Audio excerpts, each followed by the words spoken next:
माँ की दो रोटियां। बीवी रसोई घर में थी।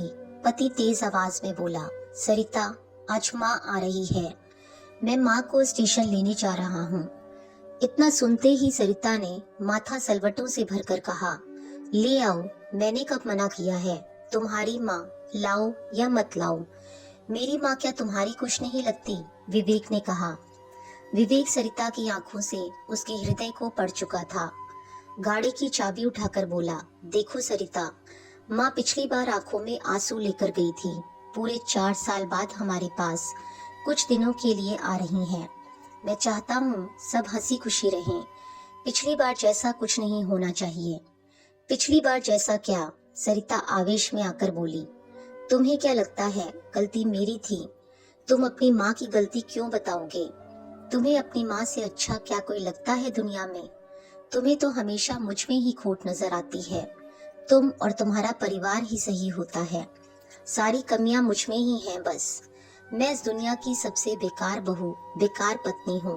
विवेक बोला, सरिता, बेकार की बातें मत करो।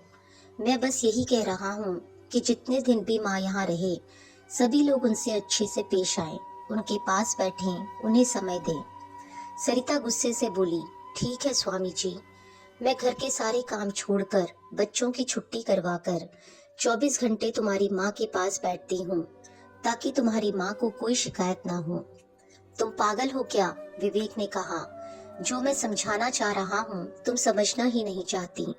सरिता फिर बोली, मैं सब समझ रही हूँ तुम जो समझाना चाहते हो।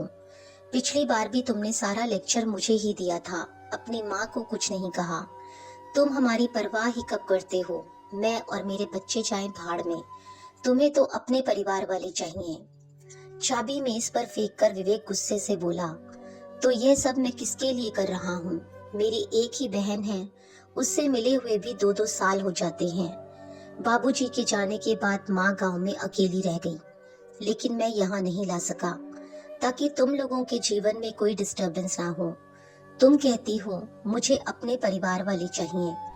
जिस बड़े भाई का हाथ थामकर इस शहर में आया था, जिसने सब कुछ सिखाकर इस काबिल बनाया कि तुम लोगों का भरण पोषण बहुत अच्छे से कर रहा हूँ, उस भाई की मृत्यु के बाद कभी उसके बच्चों को 2 पैसे का सहारा नहीं दिया, और तुम कहती हो मुझे मेरे परिवार वाले चाहिए।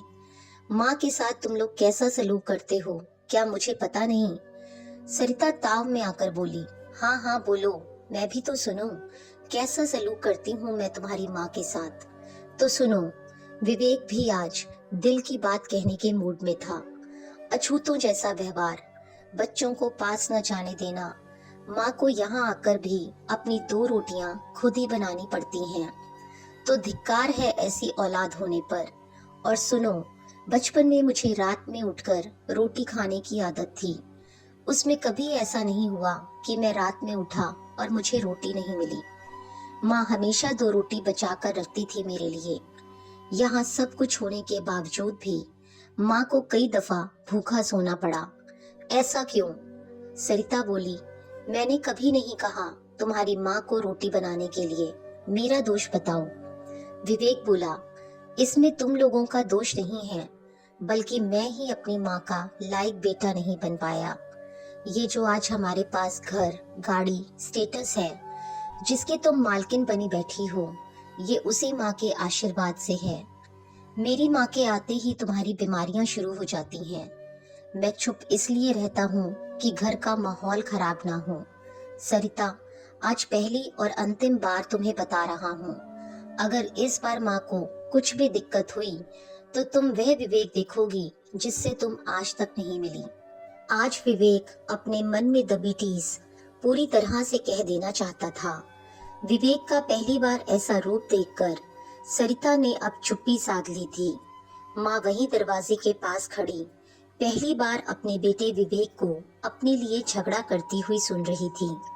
माँ की आंखों में आंसुओं का समंदर उमड़ पड़ा था। दोस्तों, कद्र करो उस माँ की जिसने अपने खून से सींचकर हमको बड़ा किया है।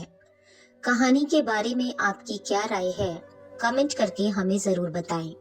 और अगर हमारे चैनल पर नए हैं तो चैनल को सब्सक्राइब करना ना भूलें। कहानी देखने के लिए आप सभी का बहुत बहुत धन्यवाद।